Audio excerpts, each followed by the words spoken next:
السلام علیکم ورحمۃ اللہ وبرکاتہ، نحمده ونصلی علی رسولہ الکریم، اما بعد فاعوذ باللہ من الشیطان الرجیم، بسم اللہ الرحمن الرحیم، رب اشرح لی صدری ویسر لی امری واحلل عقدۃ من لسانی یفقہوا قولی۔ وَإِذَا سَأَلَكَ عِبَادِي عَنِّي فَإِنِّي قَرِيبٌ أُجِيبُ دَعْوَةَ الدَّاعِ إِذَا دَعَانِ فَلْيَسْتَجِيبُوا لِي وَلْيُؤْمِنُوا بِي لَعَلَّهُمْ يَرْشُدُونَ۔ اور جب میرے بندے آپ سے میرے بارے میں سوال کریں تو کہہ دیجئے، بے شک میں قریب ہوں، میں پکارنے والے کی پکار کا جواب دیتا ہوں جب وہ مجھے پکارے۔ تو ان کو چاہیے کہ وہ میرا حکم مانیں اور مجھ پر ایمان رکھیں تاکہ وہ ہدایت پائیں۔ فَاسْتَغْفِرُوهُ ثُمَّ تُوبُوا إِلَيْهِ إِنَّ رَبِّي قَرِيبٌ مُجِيبٌ۔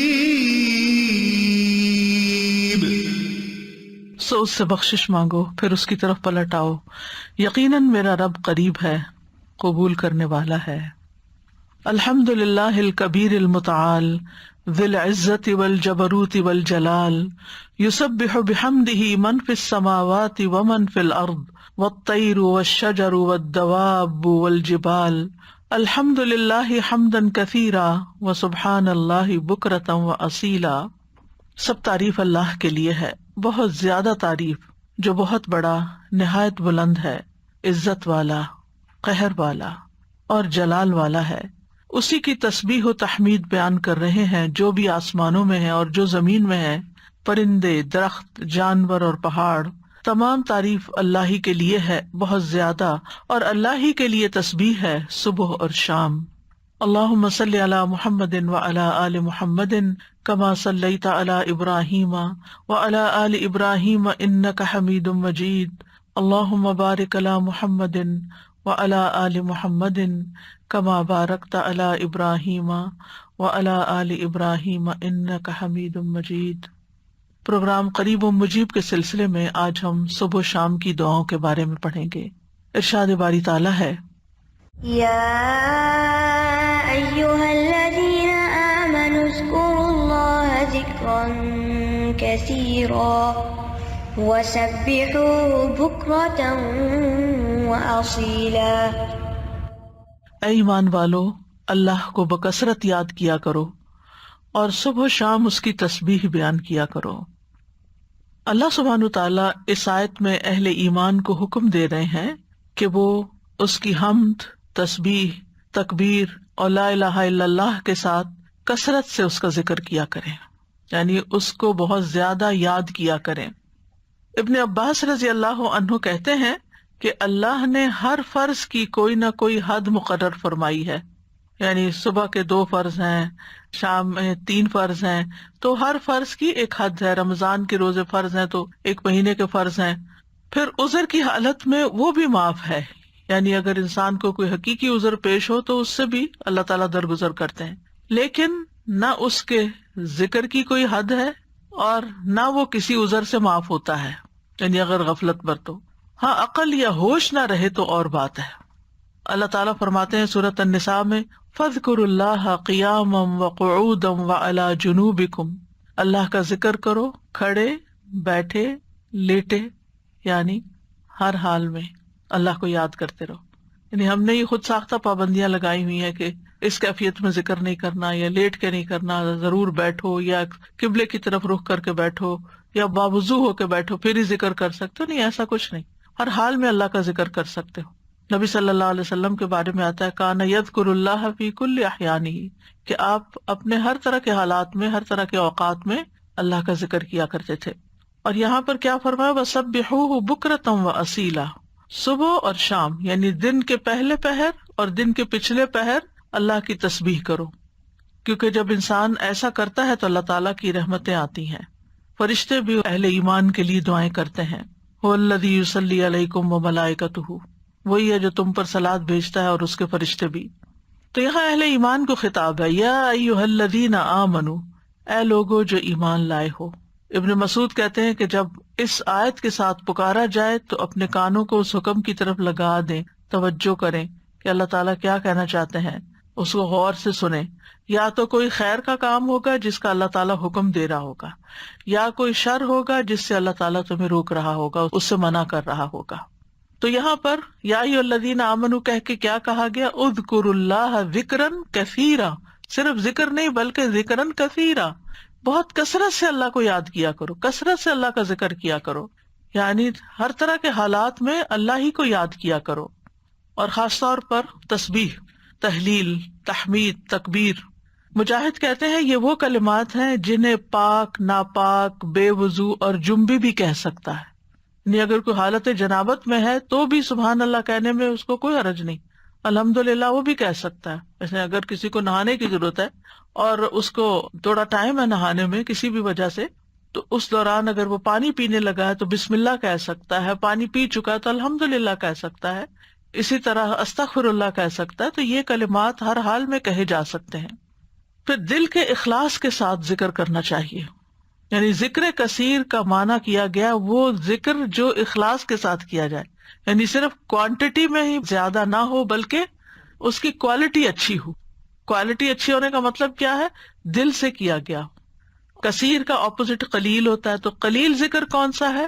جو منافقین کرتے ہیں، وَلَا يَذْكُرُونَ اللَّهَ إِلَّا قَلِيلًا، کہ وہ اللہ کو بہت تھوڑا یاد کرتے ہیں، یعنی زبان سے اوپر سے کر دیتے ہیں لیکن دل سے نہیں کرتے۔ اور یاد تو ہوتی بھی دل میں ہے، یاد کسی کی بھی دل میں ہوتی ہے تو زبان پہ آتی ہے۔ اور دوسرے لفظوں میں کثیر کے مقابلے میں قلیل ذکر کیا ہے کہ انسان بس صرف صبح شام کے اذکار کرے، نمازوں کے بعد ذکر اذکار کرے، اور مختلف حالات میں جیسے کھانا کھایا یا مخصوص اذکار جو ہیں صرف ان کی پابندی کرے۔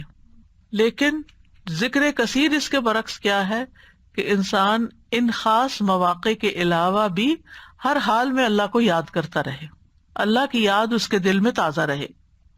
اور یہ ایک ایسا عمل ہے، یعنی ایک ایسی عبادت ہے کہ اس پر عمل کرنے والا آرام کی حالت میں بھی، لیٹے ہوئے بھی، بیٹھے ہوئے بھی، چلتے پھرتے اللہ تعالیٰ کو یاد کر سکتا ہے۔ یعنی باقی کام کرنے کے لیے جیسے نماز ہے یا قرآن ہے تو اس کے لیے پھر آپ کو ایک ایفرٹ کرنی پڑتی ہے۔ خالی سبحان اللہ، الحمدللہ، اللہ اکبر پڑھنے میں تو آپ کو کوئی ایفرٹ بھی نہیں کرنی، صرف زبان ہلانی ہوتی ہے۔ اور انسان اگر اس چیز کا عادی ہو جائے اللہ کے ذکر کا تو پھر اس کی زبان بری باتوں سے بھی پاک رہتی ہے اور اس کی زبان سے اچھے الفاظ ہی نکلتے ہیں۔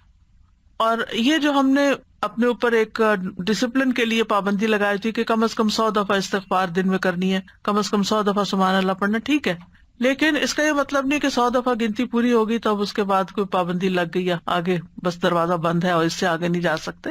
اتنا تو منیمم کریں ہی، یعنی اپنے آپ کو پابند کریں، کیونکہ جب انسان کسی بھی کام کے لیے اپنا ٹارگٹ سیٹ کر لیتا ہے نا کہ آج دن میں یہ کام میں نے اتنی دفعہ کرنا ہے، یا فلاں اور فلاں کام آپ کی ٹو ڈو لسٹ ہوتی ہے، تو آپ پھر اس کو چیک کرتے رہتے ہیں کہ ہاں یہ کام ہو گئے۔ اور اگر آپ نے کوئی ٹارگٹ نہیں سیٹ کیا ہوا، ہاں میں کروں گی، تو پھر وہ کام نہیں ہو پاتا۔ تو اس لیے انسان کو اپنے لیے ٹارگٹ رکھنے چاہیے جتنے بھی آسانی سے رکھ سکے، 100 دفعہ، 200 دفعہ، کچھ بھی، لیکن اس کے علاوہ بھی کھلا بھی ضرور پڑھنا چاہیے، اور یہاں اسی کی طرف توجہ دلائی گئی ہے۔ امام ابو عمر ابن الصلاح سے پوچھا گیا کہ ذکر کی وہ کتنی مقدار ہے جس کو کرنے کے بعد انسان ان لوگوں میں شامل ہو جائے جو کثرت سے اللہ کا ذکر کرنے والے ہیں۔ وہ قرآن مجید میں آتا نا، وَالذَّاكِرِينَ اللَّهَ كَثِيرًا وَالذَّاكِرَاتِ اعد اللہ لہم مغفرۃ واجرا عظیما، کہ جو بہت زیادہ اللہ کا ذکر کثرت سے کرتے ہیں، مرد ہیں، عورتیں ہیں، اللہ نے ان کے لیے بہت بڑا اجر تیار کر رکھا ہے اور بخشش عطا کرے گا اس کو۔ یعنی وہ پھر کیا ہے، یعنی کتنا کریں کہ ہم ایسے خوش قسمت لوگوں میں شامل ہو جائیں۔ انہوں نے کہا کہ اگر وہ نبی صلی اللہ علیہ وسلم سے ثابت شدہ اذکار پر ہمیشگی کرتا ہے، ثابت شدہ یعنی جو پروون ہے، سنت میں موجود ہے، تو وہ ان لوگوں میں شمار ہوگا جو مرد اور عورتیں اللہ کا کثرت سے ذکر کرتے ہیں۔ وَسَبِّحُوهُ بُكْرَةً وَأَصِيلًا، اور اس کی تسبیح بیان کرو صبح اور شام۔ تسبیح کا مطلب ہے اللہ تعالیٰ کی ذات کو ان تمام صفات اور افعال سے پاک بیان کرنا جو اس کے لیے جائز نہیں، یعنی اللہ کو ہر عیب سے پاک بیان کرنا۔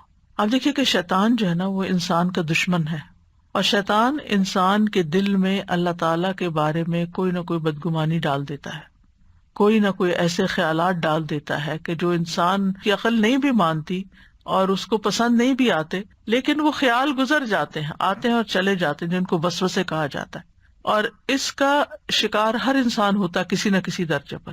سورۃ قاف میں اللہ تعالیٰ فرماتے ہیں وَنَعْلَمُ مَا تُوَسْوِسُ بِهِ نَفْسُهُ، اور ہم جانتے ہیں جو اس کا نفس اس کو وسوسے ڈالتا ہے، انسان کے اندر جو اندر سے اٹھتے ہیں یا شیطان کی ڈالی ہوئی نجاست ہوتی۔ اب اس کا توڑ کیا ہو؟ کیا اب انسان پریشان ہو کے بیٹھا رہے؟ کچھ لوگ بے حد پریشان رہتے ہیں کہ ہمیں وسوسے آتے ہیں۔ وسوسے ہر ایک کو آتے ہیں، لیکن ان کا پیچھا نہیں کرنا چاہیے اور ان کو جھٹک دینا چاہیے۔ جیسے آپ کہیں سے گزر رہے، آپ کے کپڑوں پہ گرد و غبار پڑ گیا تو آپ کیا کرتے ہیں؟ جھٹک دیتے ہیں، بس وسوسوں کو جھٹکتے چلے جائیں، ان کو ٹھہرنے نہ دیں۔ دوسرا یہ ہے کہ اللہ سبحانہ تعالیٰ کی تسبیح بیان کریں کہ اللہ تعالیٰ یہ جو برے خیالات آتے ہیں آپ ان سب سے پاک ہیں، تو تسبیح اس کا علاج ہے، تسبیح اس کا اینٹیڈوٹ ہے۔ اور پھر خاص طور پر بکرتم و اصیلا، پہلے پہر اور پچھلے پہر، دن کے ابتدائی حصے میں اور دن کے پچھلے حصے میں۔ بکرا کا لفظ جو ہے یعنی عام طور پر علماء اس کو سورج نکلنے تک کے وقت کو بکرا کہتے ہیں، اس کو یوں ڈیفائن کیا گیا۔ اور اصیلا جو ہے عصر اور مغرب کا درمیانی وقت ہے، یعنی قبل طلوع الشمس و قبل غروبها، سورج نکلنے سے پہلے اور سورج غروب ہونے سے پہلے کا وقت جو ہے یہ اذکار کا وقت ہے۔ اور سبحوہ میں بعض علماء نے سبحہ کا مطلب یہاں نماز فجر اور نماز عصر بھی لیا ہے۔ تو ذکر کے بعد تسبیح کو خاص طور پر الگ سے بیان کیا گیا۔ دیکھیں آیت کے پہلے حصے میں کیا ہے، اذکروا اللہ ذکرا کثیرا، کثرت سے ذکر کرو، تسبیح اس کے اندر شامل ہے، لیکن پھر اس کو الگ سے بیان کیا گیا وسبحوہ، یعنی تسبیح کرو، اس لیے کہ باقی اذکار پر اس کی فضیلت ہے، یعنی تسبیح کی خاص فضیلت ہے۔ یعنی کچھ ذکر ہوتے ہیں نا کہ جس میں انسان اللہ تعالیٰ کو یاد کرتا ہے، اللہ تعالیٰ کی بڑائی بیان کرتا ہے، اللہ تعالیٰ کی تعریف بیان کرتا ہے، وہ بھی بہت اچھی بات ہے۔ اور کچھ ذکر ایسے ہیں کہ جن میں انسان اللہ تعالیٰ کو ہر عیب سے پاک قرار دیتا ہے، تو تعریف مکمل ہی نہیں ہوتی، ذکر مکمل ہی نہیں ہوتا جب تک آپ تسبیح نہ کریں، تو تسبیح اس کا ایک لازمی حصہ ہے۔ اور پھر خاص طور پر اس لیے بھی کہ جیسے یعنی صبح شام وقت بھی بتا دیا گیا کہ تسبیح کا زیادہ اچھا وقت جو ہے یا مناسب وقت صبح اور شام ہے، کیونکہ یہ اوقات اپنے اندر ایک خاص فضیلت رکھتے ہیں۔ صبح کا وقت یہ برکت کا وقت ہے، اور والعصر، عصر کے وقت یہ اللہ نے قسم کھائی ہے، ادھر فجر کی والفجر ولیال نشر، اور ادھر عصر کی والعصر ان الانسان لفی خسر۔ وہاں پر انسان کو ایک دن مل رہا ہوتا ہے اور عصر کے وقت دن ہاتھ سے جا رہا ہوتا ہے، انسان خسارے میں پڑ رہا ہوتا ہے، لوز کر رہا ہوتا ہے، ایک چیز ہاتھ سے چھٹ رہی ہوتی ہے۔ تو جس وقت کوئی نعمت مل رہی ہے اس وقت بھی اللہ کو یاد کرو، اور جس وقت کوئی نعمت جا رہی ہے اس وقت بھی خاص طور پر اللہ کو یاد کرو۔ ان اوقات میں اگر انسان اللہ تعالیٰ کو یاد کرتا ہے تو پھر ڈپریشن کا شکار نہیں ہوتا۔ یہ ذکر اس کے دل کو اسٹرینتھن کرتا ہے، اس کو قوت عطا کرتا ہے۔ اور یہ دو اوقات جو ہوتے ہیں ان میں ذکر تھوڑا سا مشکل بھی ہوتا ہے، کیونکہ آپ دیکھیں کہ فجر کی نماز پڑھنے کے بعد جو نیند کا آپ کے اوپر خاص طور پہ راتیں آج کل بہت چھوٹی ہیں، تو اس وقت اپنے آپ کو روک کر رکھنا اور بٹھا کر، خاص طور پر اگر آپ کو اشراق پڑھنے کی عادت ہے تو وہ سارا وقت یعنی آپ اسٹرگل کر رہے ہوتے ہیں کہ سوتے جاگتے گزار رہے ہوتے ہیں کہ آپ سوئے نہیں اس وقت، کیونکہ بہت زیادہ برکت کا وقت ہے۔ یعنی کوئی معمولی اجر ہے کہ پورے حج اور عمرے کا ثواب اگر انسان فجر کی نماز پڑھ کے اپنی جگہ پہ بیٹھا رہے اور ذکر اذکار کرتا رہے اور پھر سورج نکلے اور پھر 2 رکعت پڑھ لے تو اتنا زیادہ اجر و ثواب۔ تو یہ اجر و ثواب ایسے مفت میں نہیں ملتا، اللہ تعالیٰ کو پتا تھا کہ یہ وقت بندوں پہ کتنا بھاری ہوگا۔ اور اسی طرح عصر کا وقت کام کاج کا وقت ہوتا ہے، دن جا رہا ہوتا ہے، انسان اپنے کام سمیٹ رہا ہوتا ہے، جیسے خاص طور پر جو لوگ جابس پر ہوتے ہیں یا بزنس میں ہوتے ہیں تو وہ آفٹرنون میں یعنی پھر تھکان کا شکار ہو جاتے ہیں سارا دن کام کرنے کے بعد، تو کچھ لوگ اس وقت آرام کرنے لگتے ہیں، تو وہ وقت بھی بڑا قیمتی وقت ہے۔ لیکن یاد رکھیے کہ ان افضل اوقات کے علاوہ سارا دن بھی اور کسی بھی وقت ذکر کرنا باعث فضیلت ہے، اور اللہ تعالیٰ نے تو ہمیں پیدا ہی اپنی عبادت کے لیے کیا ہے، تو عبادت کی کچھ خاص شکلیں ہیں اور کچھ خاص طریقے ہیں اور کچھ عمومی چیزیں ہیں جو انسان کا ہر وقت عبادت میں شامل کر سکتی ہیں. وما خلقت الجن والانس الا لیعبدون. امام نووی کہتے ہیں کہ اس آیت سے پتہ چلا کہ بندے کی افضل حالت وہ ہے جب وہ اپنے رب کا ذکر کر رہا ہوتا ہے اور وہ ان اذکار میں مصروف ہوتا ہے جو رسول اللہ صلی اللہ علیہ وسلم سے وارد ہوئے، یعنی جو آپ نے بتائے ہیں یا آپ نے کیے ہیں، اور اس طرح انسان اپنی زندگی کا مقصد پورا کر رہا ہوتا ہے. اس کے علاوہ ہم دیکھتے ہیں کہ تمام مخلوقات اللہ کا ذکر کرتی ہیں. تسبح لہ السماوات السبع، ساتوں آسمان اللہ کی تسبیح بیان کرتے ہیں. کبھی ہمیں خیال نہیں آیا آسمان کی طرف دیکھتے ہوئے کہ یہ تسبیح کر رہا ہے، اور یہ نہیں ساتوں کے ساتوں کر رہے ہیں. والارض، یہ زمین جس پہ ہم چلتے ہیں، جس پہ ہم چیزیں اگاتے ہیں اور جس پہ گھر بناتے ہیں، یہ زمین بھی اللہ کی تسبیح بیان کرتی ہے. ومن فیہن، اور جو مخلوق ان کے اندر ہے، آسمان و زمین کے بیچ میں یا زمین کے اندر، چھوٹے چھوٹے کیڑے مکوڑے، ہر چیز، بڑے بڑے آبجیکٹس، سبھی تسبیح کرتے، چرند پرند، حیوان، انسان. پھر فرمایا وَإِن مِّن شَيْءٍ إِلَّا يُسَبِّحُ بِحَمْدِهِ، اور کوئی چیز نہیں مگر وہ اس کی حمد کے ساتھ اس کی تسبیح کرتی ہے. وَلَٰكِن لَّا تَفْقَهُونَ تَسْبِيحَهُمْ، لیکن تم ان کی تسبیح کو سمجھتے نہیں ہو، یعنی ان کی اپنی زبانیں، ان کی اپنی بولیاں ہیں. إِنَّهُ كَانَ حَلِيمًا غَفُورًا، بے شک وہ ہمیشہ سے بے حد بردبار، نہایت بخشنے والا ہے. داؤد علیہ السلام کے بارے میں ہم جانتے ہیں کہ ان کے ساتھ پرندے اور پہاڑ تسبیح کیا کرتے تھے. وَسَخَّرْنَا مَعَ دَاوُودَ الْجِبَالَ يُسَبِّحْنَ وَالطَّيْرَ، ہم نے داؤد کے ساتھ پہاڑوں کو مسخر کیا جو تسبیح کرتے تھے. فرشتے تسبیح کرتے ہیں. وَالْمَلَائِكَةُ يُسَبِّحُونَ بِحَمْدِ رَبِّهِمْ وَيَسْتَغْفِرُونَ لِمَنْ فِي الْأَرْضِ، فرشتے اپنے رب کی حمد کے ساتھ تسبیح کرتے ہیں اور زمین والوں کے لیے بخشش کی دعائیں کرتے ہیں. حاملین عرش جو ہیں وہ خاص طور پر اللہ کا ذکر کرتے ہیں.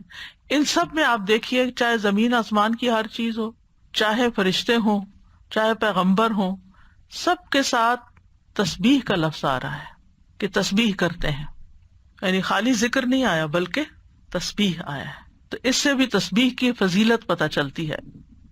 سبحان اللہ و بحمدہ سبحان اللہ العظیم، تسبیح بیان کرنا یعنی اللہ تعالیٰ کو ہر عیب سے پاک قرار دینا کہ اس میں کوئی نقص نہیں، کوئی کمی نہیں، وہ پرفیکٹ ہے، کوئی عیب نہیں، اس کا کوئی فیصلہ غلط نہیں، اس کا کوئی حکم، اس کا دین، ہر چیز صحیح ہے، جو بھی اس نے بنائی ہے پرفیکٹ بنائی ہے. تو الذین یحملون العرش ومن حولہ یسبحون بحمد ربہم، جو فرشتے عرش اٹھائے ہوئے ہیں اور جو اس کے ارد گرد ہیں، سب اپنے پروردگار کی حمد کے ساتھ اس کی تسبیح کر رہے ہیں، یعنی سارے کے سارے تسبیح کرتے ہیں. اور جہاں تک ذکر کا تعلق ہے تو قرآن مجید میں ذکر کا لفظ بھی آتا ہے، یعنی عمومی ذکر، تسبیح کے علاوہ جو بھی ذکر ہو، اللہ اکبر ہو، الحمدللہ ہو، لا الہ الا اللہ ہو، یا اور جو اذکار ہمیں بتائے گئے صبح شام کے. تو دیکھیے کہ مومنوں کی جو مختلف صفات بیان ہوئی ہیں ان میں صرف ذکر کے ساتھ کثرت کا لفظ آیا ہے. سورۃ الاحزاب کی آیت نمبر 35 ہے نا، ان المسلمین والمسلمات والمؤمنین والمؤمنات والقانتین والقانتات والصادقین والصادقات والصابرین والصابرات والخاشعین والخاشعات والمتصدقین والمتصدقات والصائمین والصائمات والحافظین فروجہم والحافظات والذاکرین اللہ کثیرا والذاکرات. یعنی ساری صفات اپنی جگہ ہیں کہ وہ مسلمان ہیں، مومن ہیں، فرما بردار ہیں، سچے ہیں، صبر والے ہیں، عاجزی کرنے والے ہیں، صدقہ کرنے والے ہیں، روزہ دار ہیں، اپنی شرمگاہوں کی حفاظت کرتے ہیں اور اللہ کا کثرت سے ذکر کرتے ہیں. تو اس سے بھی اندازہ لگائیں کہ ذکر کی کتنی اہمیت ہے کہ ذکر میں کثرت چاہیے. باقی چیزیں تو اپنے اپنے وقت پر ہوں گی، لیکن اللہ کے پسندیدہ وہ ہیں جو ذکر میں کثرت کرتے ہیں. جیسا کہ سورۃ آل عمران میں آتا ہے، الذین یذکرون اللہ قیاما وقعودا وعلی جنوبہم، جو اللہ کو یاد کرتے رہتے ہیں کھڑے بھی، یعنی کچھ کام ہم کھڑے ہو کے کرتے ہیں، کھڑے ہو کے تھک جاتے ہیں تو وقعودا بیٹھ جاتے ہیں اور پھر لیٹ جاتے ہیں. تو چاہے کھڑے ہوں، چاہے بیٹھے ہوں، چاہے لیٹے ہوں، وہ ذکر نہیں چھوڑتے، ہر حال میں ذکر کرتے رہتے ہیں. یہ ان کی صفت ہے، یعنی ذکر کے لیے صرف کوئی وقت یا جگہ مخصوص نہیں ہے بلکہ ہر حال میں. اور پھر جو اس کا اجر ہے، نبی صلی اللہ علیہ وسلم فرمایا، کیا میں تمہیں تمہارا بہترین عمل نہ بتاؤں جو تمہارے مالک کے نزدیک اچھا اور پاکیزہ عمل ہے اور تمہارے درجات میں سب سے زیادہ بلند ہے؟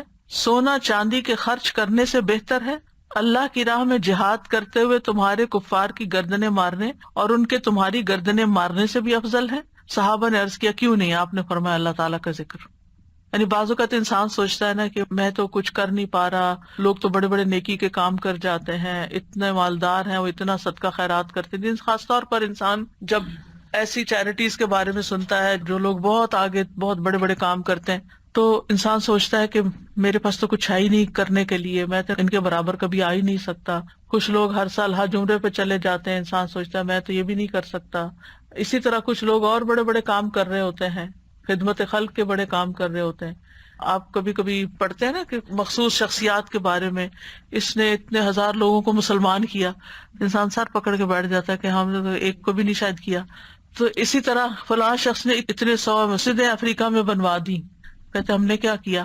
تو اپنا بہت ہی چھوٹا لگتا ہے بھی چھوٹا، ایسا کچھ نہیں، لیکن اس وقت کیا چیز انسان کو حوصلہ دلاتی ہے کہ پھر اگر ہمارے یہ وسائل نہیں ہیں یا ہم یہ نہیں کر سکے، خواہ ہماری طلب تھی کہ ہم یہ کر سکیں. کچھ کام ہوتے ہیں جو انسان کے ڈریمز ہوتے ہیں، کاش میں زندگی میں یہ کر لوں، لیکن پھر بھی نہیں، حالات اجازت دیتے، وسائل نہیں ہوتے. لیکن ذکر کر کے آپ ان ساری چیزوں سے آگے نکل سکتے ہیں، کیونکہ جو لوگ بڑے بڑے کام کرتے ہیں ان کے ساتھ بڑے خطرات بھی ہوتے ہیں کہ کبھی کسی وقت دل میں ریاکاری آ جائے، کسی وقت دل میں تکبر آ جائے، لوگ تعریف کر کر کے دماغ خراب کر دیں. تو جو چپکے سے بیٹھ کے کہیں نہ کہیں اپنے کام کاج میں لگا ہوا ذکر کر رہا ہے، اس کا تو کسی کو پتہ ہی نہیں کہ وہ کیا کر رہا ہے، وہ کتنے خزانے جمع کر رہا ہے.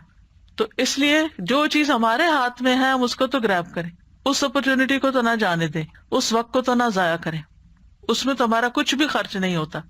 اور نبی صلی اللہ علیہ وسلم نے یہ بھی فرمایا، صحیح مسلم میں ہے، سبق المفردون قالوا وما المفردون یا رسول اللہ قال الذاکرون اللہ کثیرا والذاکرات. اچھا یہاں نوٹ کریں کہ ذکر کرنے والوں میں عورتوں کے نام بھی ساتھ ساتھ ہیں، کہ یہ صرف مردوں کے لیے نہیں ہے، عورتیں بھی اس میں شامل ہیں. نبی صلی اللہ علیہ وسلم نے فرمایا مفردون سبقت لے گئے، آگے چلے گئے، سابقون بن گئے. صحابہ نے پوچھا اللہ کے رسول مفردون کون ہے؟ آپ نے فرمایا اللہ کا بہت زیادہ ذکر کرنے والے مرد اور عورتیں، یہ مفردون ہیں جو اللہ کے قریب ہو گئے. تو ذکر ایک ایسی چیز ہے کہ جو انسان کو اللہ کا قرب عطا کرتا ہے، اور بھی بے شمار فائدے ہیں. جہاں تک صبح شام کے اذکار کا تعلق ہے تو سورۃ غافر میں آتا ہے، نبی صلی اللہ علیہ وسلم کو ارشاد ہے وَسَبِّحْ بِحَمْدِ رَبِّكَ بِالْعَشِيِّ وَالْإِبْكَارِ، اور صبح اور شام اپنے رب کی حمد کے ساتھ اس کی تسبیح کیجیے. یہ ڈائریکٹ حکم ہے. جو پہلے آیت میں نے آپ کو سنوائی تھی اس میں بھی حکم ہے صبح و شام کا، اور یہاں بھی ابکار کا لفظ ہے، وہاں بکرا کا ہے، یہاں ابکار کا لفظ ہے، عشی والابکار، یعنی روٹ ایک ہی ہے لیکن تھوڑا سا تبدیل ہو گیا. سورۃ طٰہٰ میں بھی آتا ہے فاصبر علی ما یقولون وسبح بحمد ربک قبل طلوع الشمس وقبل غروبها ومن آناء اللیل فسبح واطراف النہار لعلک ترضی. سو ان باتوں پہ صبر کیجئے جو وہ کہہ رہے ہیں، اور سورج طلوع ہونے سے پہلے اور اس کے غروب ہونے سے پہلے اپنے رب کی حمد کے ساتھ تسبیح کیجیے.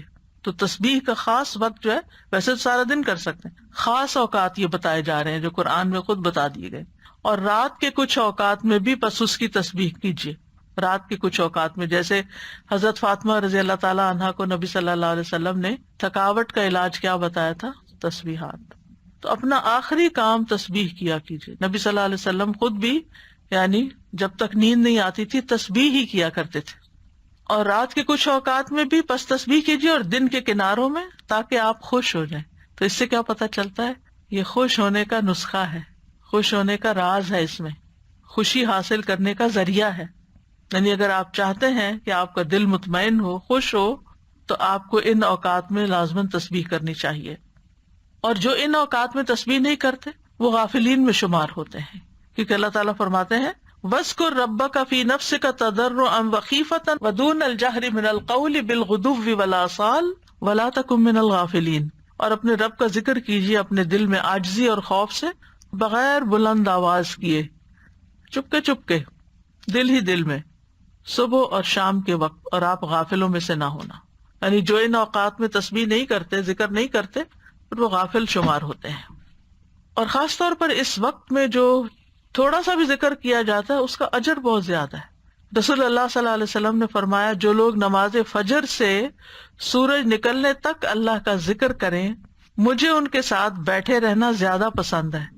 کیونکہ نبی صلی اللہ علیہ وسلم کو حکم دیا گیا تھا نا، وَاصْبِرْ نَفْسَكَ مَعَ الَّذِينَ يَدْعُونَ رَبَّهُمْ بالغداۃ والعشی یریدون وجہہ، آپ ان لوگوں کے ساتھ رہیے، ان کے ساتھ بیٹھیے جو اپنے رب کو صبح شام پکارتے ہیں، اور ان سے اپنی نگاہیں نہ پھیریے۔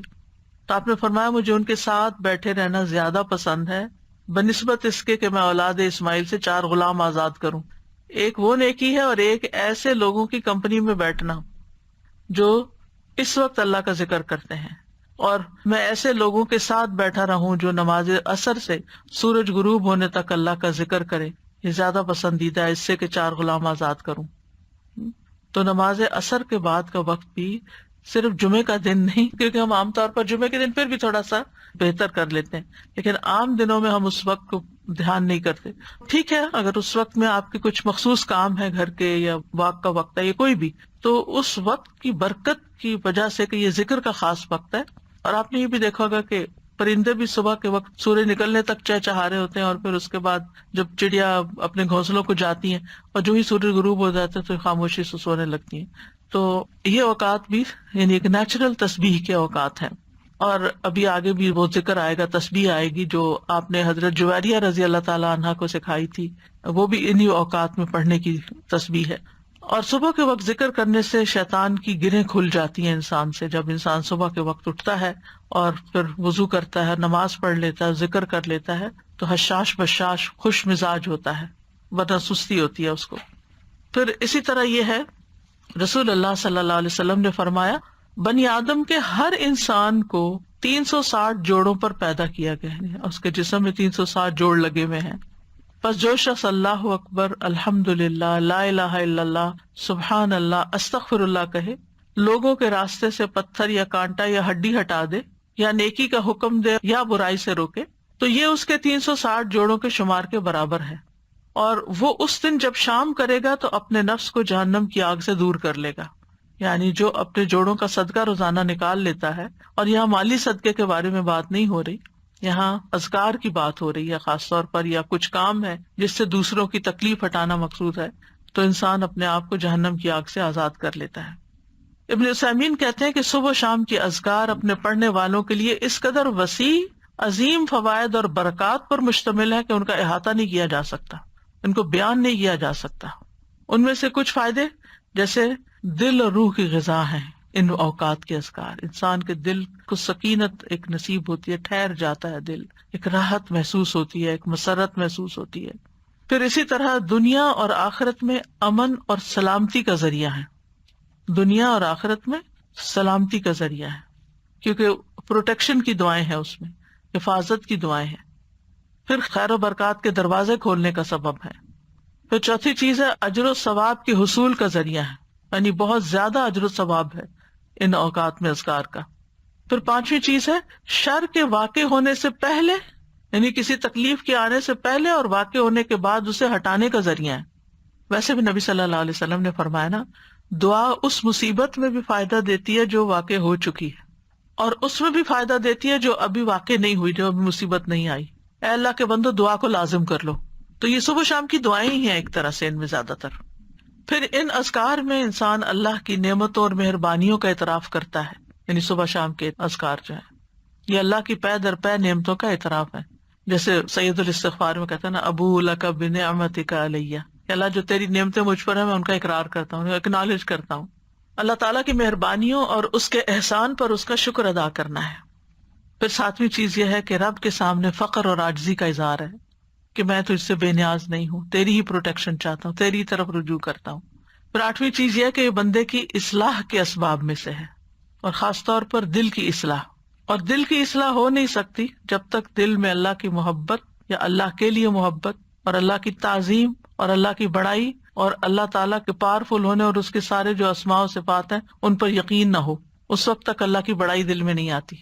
ابن باز کہتے ہیں کہ جو شخص صبح شام کے اذکار پر حفاظت کرے، سچائی، ایمان اور اللہ پر بھروسہ اور اعتماد کرتے ہوئے یہ اذکار کرے، اور یہ دعائیں جن معنی پر دلالت کرتی ہوں ان کے لیے انسان کا سینہ کھلا ہوا ہو، تو یہ سے جادو اور دیگر مصیبتوں کے واقع ہونے سے پہلے ان کے شر سے بچانے کا سب سے بڑا سبب ہے، اور تکلیف واقع ہو جائے تو ان کو ہٹانے کا بھی سب سے بڑا سبب ہے۔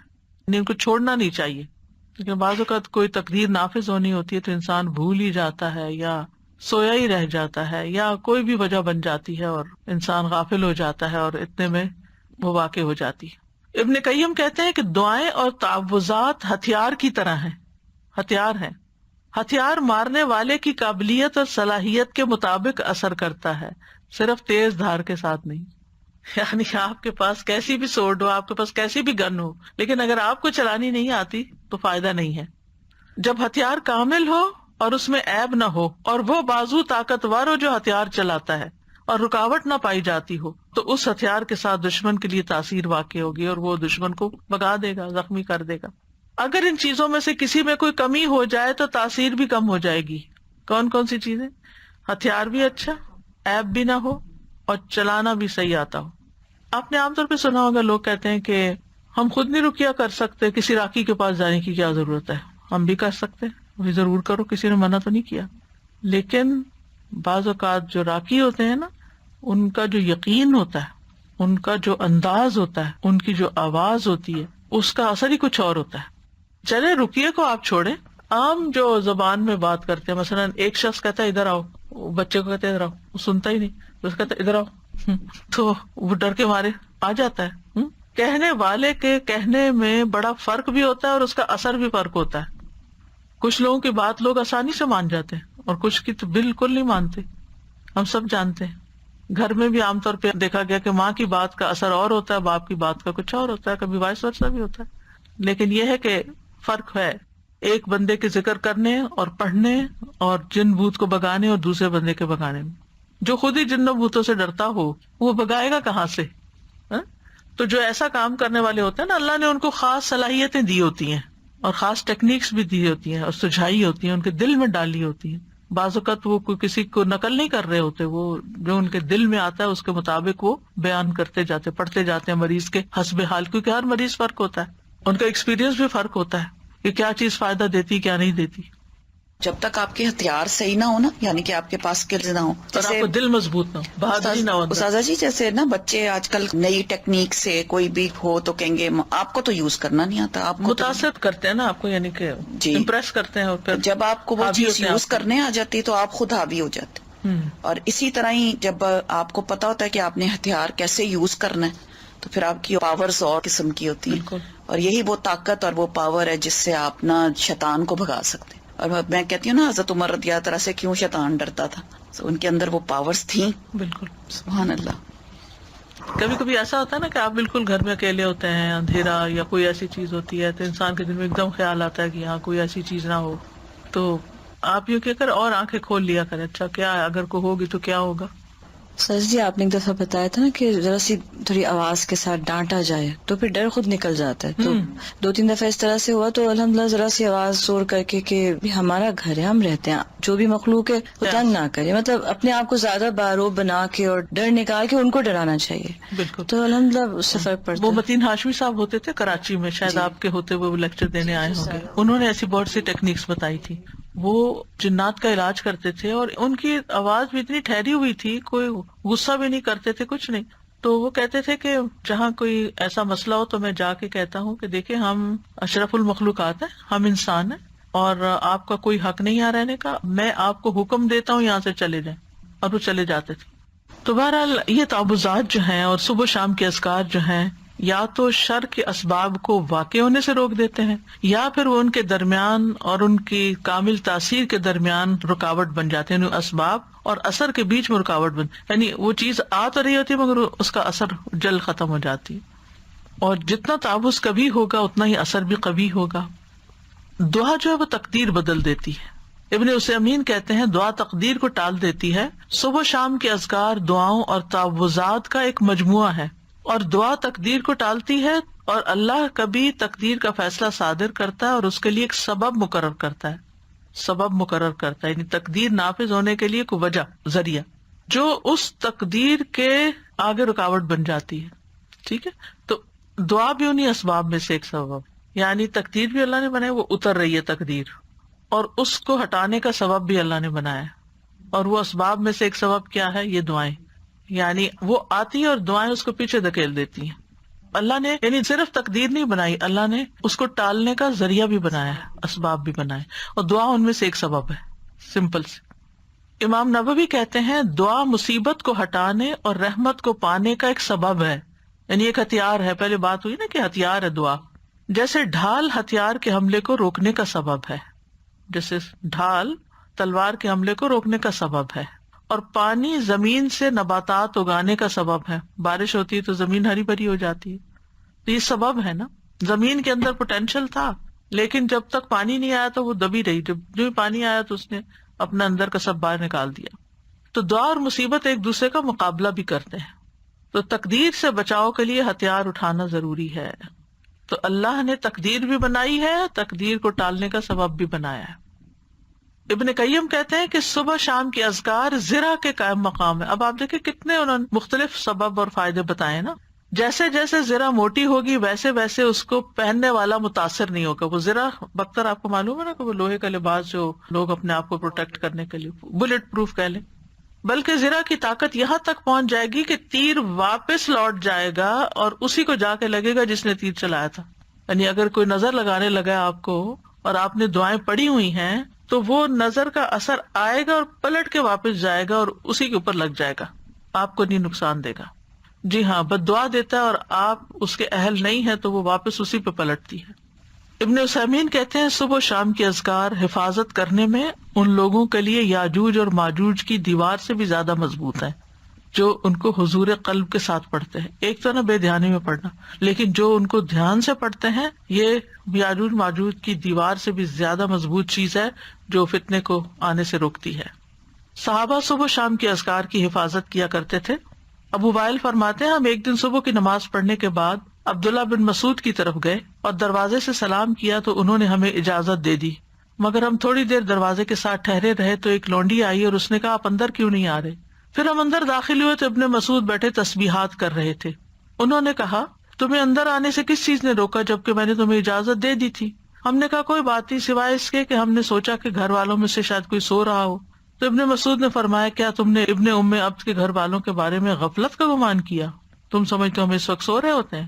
کیا سونے کا وقت ہے یہ؟ راوی نے کہا پھر ابن مسعود نے تسبیح شروع کر دی یہاں تک کہ انہوں نے گمان کیا کہ سورج نکل آیا. تو لونڈی سے فرمایا دیکھو کیا سورج نکل آیا؟ اس نے کہا ابھی نہیں نکلا. پھر تسبیح شروع کر دی. پھر انہیں خیال ہوا کہ سورج نکل رہا ہے. پھر کہا جاؤ دیکھو سورج نکل آیا. تو اس نے دیکھا کہ سورج نکل چکا تھا. ابن مسعود کہتے ہیں الحمد للہ الذی اقالنا یومنا ھذا ولم یہلکنا بذنوبنا. سب تعریف اللہ کے لیے جس نے آج ہم سے درگزر کیا اور ہمارے گناہوں کی وجہ سے ہمیں ہلاک نہیں کیا. کیونکہ تسبیحات جب کرتے ہیں تو گناہ بھی معاف ہوتے ہیں نا. تو اس سے یہ پتہ چلتا ہے کہ صحابہ کرام اپنے وقت سے کیسے فائدہ اٹھاتے تھے. تو یہ اوقات جو ہیں ان میں نہ تو آپ اپنا سیل فون کھولیں اور نہ ہی آپ اپنا کوئی اور ایسا کام کریں کہ جس کی کوئی خاص ضرورت نہ ہو. کوشش کریں کہ اس وقت جس مسئلے پہ نماز پڑھی ہے وہیں بیٹھے رہے. لیکن اگر کوئی مجبوری ہے، بچوں کا ناشتہ بنانا ہے، ہسبینڈ نے کام پہ جانا ہے یا کچھ، تو خاموشی سے اپنا کام کریں اور ساتھ ساتھ اپنے اذکار جاری رکھیں، ان کو نہ روکیں. یعنی اس وقت ڈانٹ ڈپٹ اور ادھر ادھر آوازیں دینا، چیخنا چلانا کریں، وہ نہ ہو. یعنی ایک احترام کا وقت ہو کہ یہ اذکار کا وقت ہے. خود بھی کریں اور بچوں کو بھی اس کا پابند بنائیں، گھر والوں کو بھی تاکید کریں. اب اس میں حضرت ابن مسعود کا عمل آپ دیکھیں. ان کو اندر بلا لیا، وہ نہیں آ رہے تو ان کو بلایا اندر آ جاؤ. اندر آ گئے، تھوڑی سی بات کی اور اپنا ذکر جاری رکھا. یہ نہ کوئی بد اخلاقی ہے نہ کوئی بدتمیزی ہے. یہ کسی کے گھر جانے کا تو وقت نہیں ہے، لیکن شاید کسی کام سے آئے ہو یا علم کے لیے کچھ پوچھنے آئے ہو، کیونکہ فقیہ بھی تھے ابن مسعود، تو ان سے ہو سکتا کوئی مسئلہ دریافت کرنے آئے ہو. اللہ عالم، وضاحت نہیں ملتی کہ وہ آئے کیوں تھے سب. لیکن انہوں نے اپنے وقت کی قدر کی اور اس وقت میں جو کام کرنا تھا وہ پورا کیا. ہمارا حال کیا ہے کہ ذرا ادھر سے کوئی بلائے ادھر سے وہ ڈسٹریکٹ ہو کے اپنے اذکار چھوڑ دیتے. یہ نہیں کرنا. یعنی بچوں کو بھی پتا ہونا چاہیے کہ اس وقت کچھ پڑھ رہے ہیں.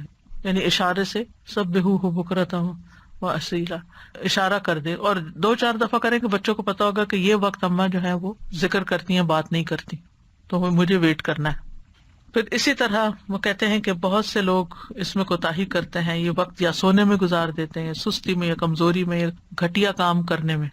یعنی جو اس سے کم تر درجے کے کام ہوتے ہیں جو کسی اور وقت میں بھی ہو سکتے ہیں، لیٹر آن ہو سکتے ہیں.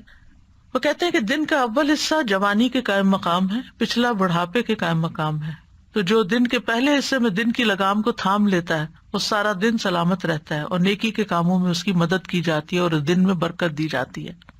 ابن قیم کہتے ہیں ایک دفعہ شیخ الاسلام ابن تیمیہ کے پاس میں موجود تھا. انہوں نے صبح کی نماز پڑھی، پھر وہ بیٹھ کر اللہ کی عبادت کرتے رہے اور ذکر کرتے رہے.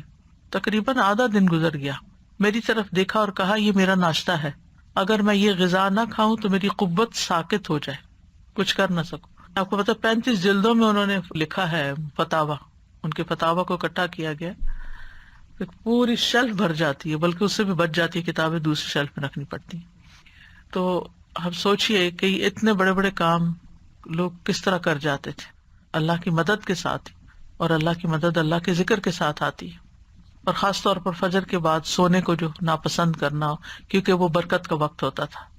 ابن قیم کہتے ہیں سلف صالحین کے نزدیک یہ بات ناپسندیدہ اور مکروہ تھی کہ صبح کی نماز سے لے کر سورج کے طلوع ہونے تک انسان سوئے، یہ غنیمت کا وقت ہے۔ سورج نکل آئے پھر اپنا کام کاج کر کے اگر آپ دوبارہ ریسٹ کرنا چاہیں، کیونکہ راتیں چھوٹی ہیں، تو پھر اور بات ہے۔ یہ وقت رزق کے نازل ہونے کا اور رزق بانٹنے کا وقت ہے، اس میں برکت نازل ہوتی ہے۔ اب اس کے بعد ہے صبح شام کے اذکار کے آداب جو ہے وہ کیا ہے۔ سب سے پہلی بات یہ کہ زبان اور حضور قلب کے ساتھ، دل اور زبان کی حاضری کے ساتھ ذکر کیا جائے۔ جب یہ دونوں چیزیں متحد ہو جاتی ہیں اور اذکار کرنے والا سچائی، یقین اور اللہ کے ساتھ اچھا گمان کرتے ہوئے ان کے معنی میں غور و فکر کرتے ہوئے پڑھتا ہے، تو یہ پڑھنے والے کو فائدہ دیتی ہیں، اس پڑھنے والے کی حفاظت ہوتی ہے، اس سے مصیبتیں دور ہوتی ہیں۔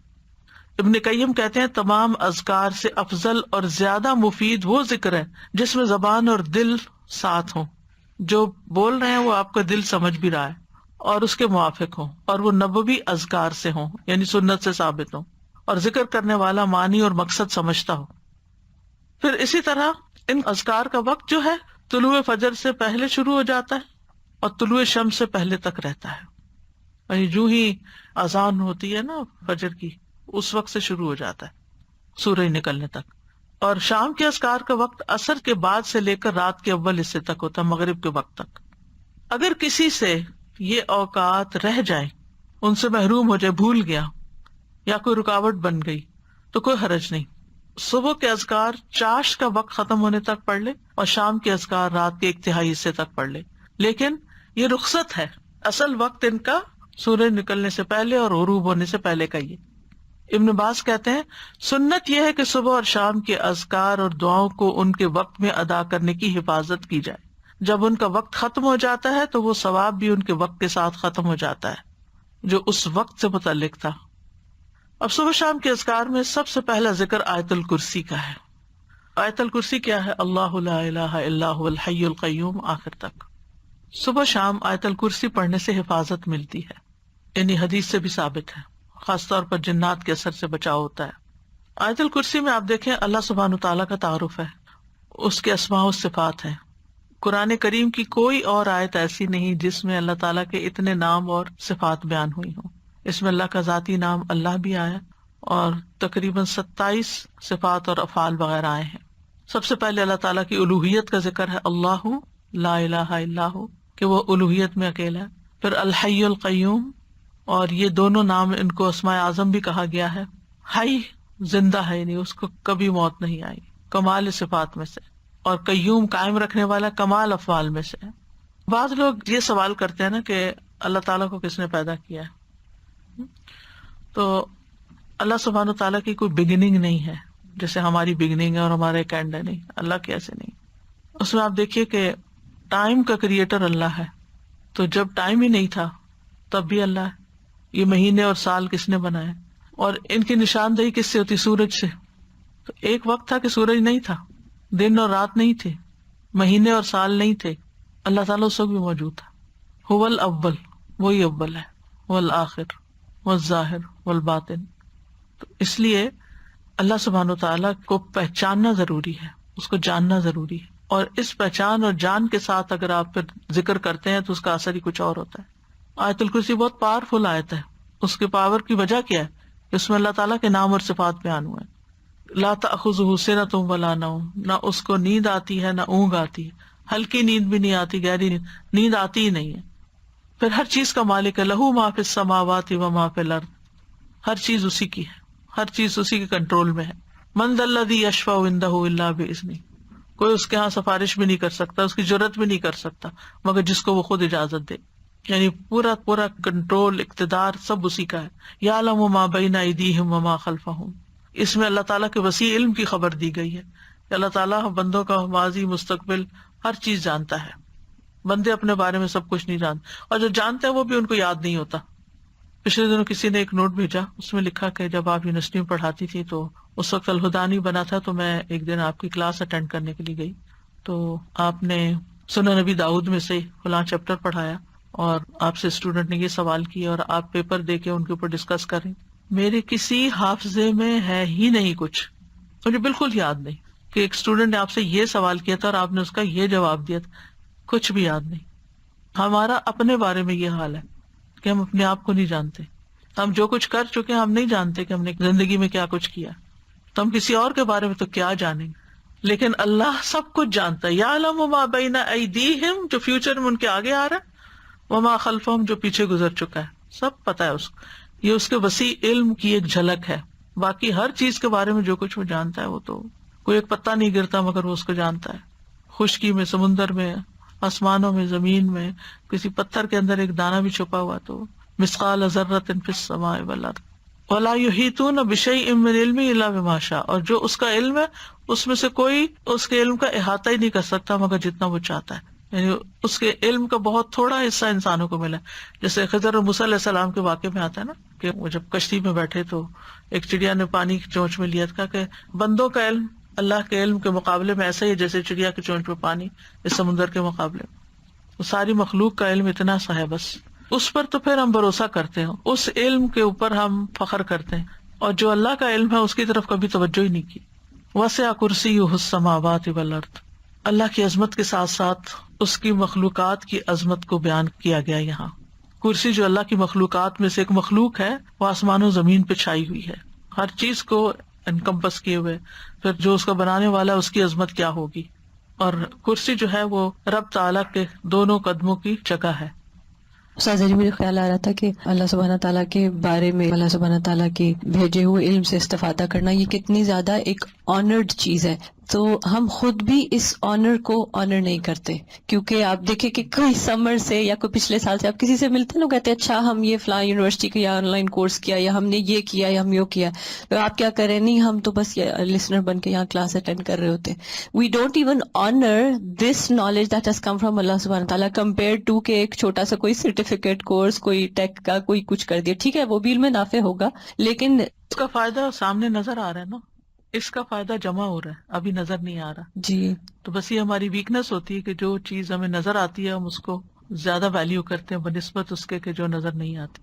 سادہ جی، پڑھنے اور نہ پڑھنے میں بھی بہت فرق نظر آتا ہے کہ جس دن نہیں پڑھتے، جس دن نہیں اٹینڈ کرتے، آن لائن ہوتے ہیں اور آن کیمپس ہوتے ہیں، اس کا بھی بہت فرق نظر آتا ہے. آپ کو روشنی ایسی ملتی ہے، اور جس دن آپ نہیں پڑھتے اس دن آپ کو اندھیرا سا، سستی سی. And there are so many things I can tell. جیسے سورج نکلنے والا دن اور بادلوں والا دن ہوتا ہے نا، بالکل ایسا ہوتے تو دونوں دن ہیں. ولا یعودہ حفظہما، اور ان دونوں کی حفاظت اللہ تعالیٰ کو تھکاتی نہیں، بوجھل نہیں کرتی. یعنی آسمانوں اور زمین کی حفاظت اور ان کے اندر جو کچھ ہے وہ اللہ سبحانہ وتعالیٰ کے کامل کنٹرول اور اقتدار میں ہے، اور وہ ان میں سے ہر چیز کی ٹیک کیئر کرتا ہے. دیکھیں، ہم اپنی کیپیسٹی میں سب بات سمجھنے کے لیے ایک چھوٹا سا بھی کام ہمارے ذمہ ہوتا ہے نا، گھر کا ایک چھوٹا سا کام، تو وہ بھی کر کے تھک جاتے ہیں. کون سا کام ایسا ہے جسے آپ کر کے تھکے نہ ہو نا؟ کلیننگ ہے یا کوکنگ ہے، کچھ بھی ہے، کوئی بھی زندگی میں کام ہوتے ہیں، بچوں کی ٹیک کیئر کرنا ہے، پڑھنا ہے، ہر کام کر کے ہمیں ریسٹ چاہیے ہوتا ہے، ہمیں تھکاوٹ ہو جاتی. یہاں اللہ تعالیٰ فرماتا ہے ولا یعودہ حفظہما، آسمان ہو، زمینیں ہو، جو بھی ہو، ان کی حفاظت، ان کے اندر کیا سسٹم چل رہے ہیں، کیا کرنا ہے، کیسے کرنا ہے، یہ چیزیں اس کو تھکاتی ہی نہیں، بوجھل بھی نہیں کرتی. چلے بعض اوقات ہمیں فزیکل تھکاوٹ نہیں ہوتی، یعنی جسمانی تھکاوٹ نہیں ہوتی، لیکن ہم مینٹلی تھک جاتے ہیں، یعنی اکتاہٹ شروع ہو جاتی ہے ہمیں. ایک کام اگر روز کرنا شروع کر دیں تو ہم بور ہو جاتے ہیں. چند سال کوئی کام کر لیں تو اس سے بھی ہم تھک جاتے ہیں، چاہے کتنا ہی اچھا کام ہو. اللہ سبحانہ وتعالیٰ کو یعنی یعودہ کا لفظ صرف تھکاوٹ کے لیے نہیں آتا، بوجھل پن کے لیے بھی آتا ہے. یکسانگی یا اکتاہٹ یا کچھ وہ بھی لاحق نہیں ہوتی. یہ معمولی بات نہیں ہے، بہت بڑی بات، بہت بڑی بات. قرآن مجید میں آتا ہے کہ اللہ تعالیٰ ہی آسمانوں اور زمین کو تھامے ہوئے ہے کہ اپنی جگہ سے ٹل نہ جائیں. اگر وہ دونوں ٹل جائیں تو ان کے بعد کوئی بھی ان کو تھام نہ سکے گا.